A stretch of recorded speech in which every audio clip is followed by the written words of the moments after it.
Well, National Security Advisor Jake Sullivan met with Saudi Arabia's defense minister in Washington yesterday. They discussed major security topics, including Iran, Yemen, and preventing the Israel-Hamas conflict from spreading. Our Weijia Jiang is joining us now from the White House with a deeper look into this meeting and other things going on. I would imagine they also talked about the humanitarian crisis there and then what happens to Gaza afterwards, because it's going to take regional support. Can you tell us about the significance of this meeting? You're absolutely right, Anne-Marie. They did talk about the urgent need for humanitarian aid, and I'm sure they did talk about the aftermath. But right now, they're also really focused on making sure that the conflict doesn't expand any further, which, of course, is a concern for all nations in that region, and certainly something that the U.S. has been talking about since day one.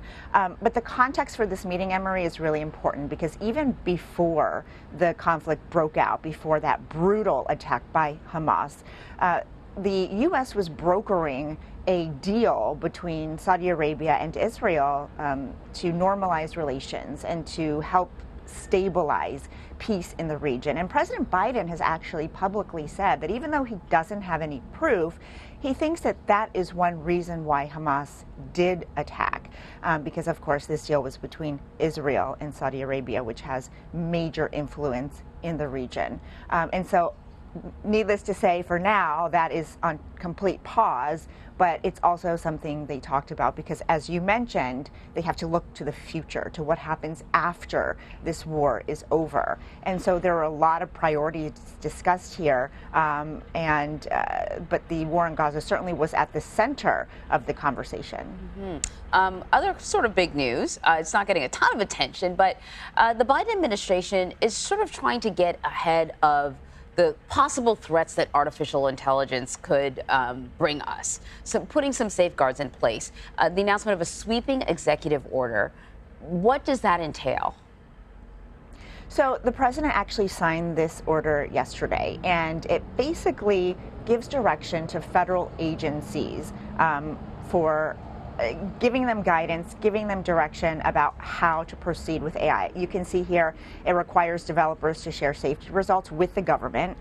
It's calling for national standards, tools, and tests so that we can test AI before it's made available to the public.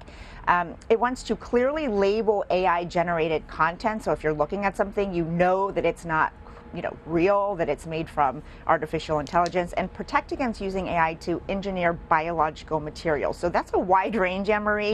It just gives you an idea of all the concerns that the government has. But honestly, like any executive order, it doesn't have any teeth, right? I mean, this isn't laws that we're talking about, and that's why the president is urging Congress to take action. And today, he's actually meeting with a group of bipartisan lawmakers to talk about potential legislation, because while they can regulate things that federal agencies do and things that companies that have contracts with the government can do, that leaves wide open a lot of areas that they don't have any control over. And the president yesterday was really interesting because he actually talked about how he saw a deep fake of himself, which is a video using his voice and his imagery, and he suggested that he was duped too, that it's not just about what his friends and family thought about this, but what you think about it too, because he was like, when did I say that? So he was, I think, making a tiny joke there, but on a very serious topic, because he stressed over and over that while AI can be used to advance society, it can also be extremely dangerous. Yeah, definitely. Well, this executive order is already being praised by SAG-AFTRA. That's a union of actors. They're currently negotiating to get some protections for their workers from AI. So another kind of positive mark for this pro-union president, if you will.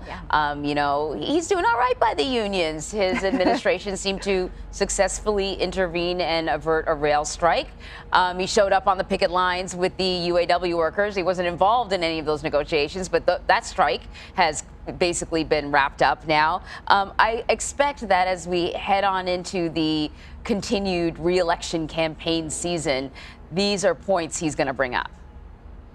Yeah, as one White House official told me unions are having a moment. And it is Joe Biden who has been with them even before they were having this moment. So I think you're absolutely right that this is going to be a big boost for the president heading into 2024, because that vote is so important. And it's not just about the United Auto Workers. It's not just about SAG-AFTRA writers. It's not just about these groups who have recently been in the news. It's about all members of unions who can now look to this as an example of how the president, he would say, puts his money where his mouth is. Because even though he couldn't do anything directly to help get that deal done, he did physically go and stand on the picket line with workers. He did say that he supported, their ask, which was a 40% increase in their salaries. And, he did call out the big automakers and say that there has to be a level playing field. So,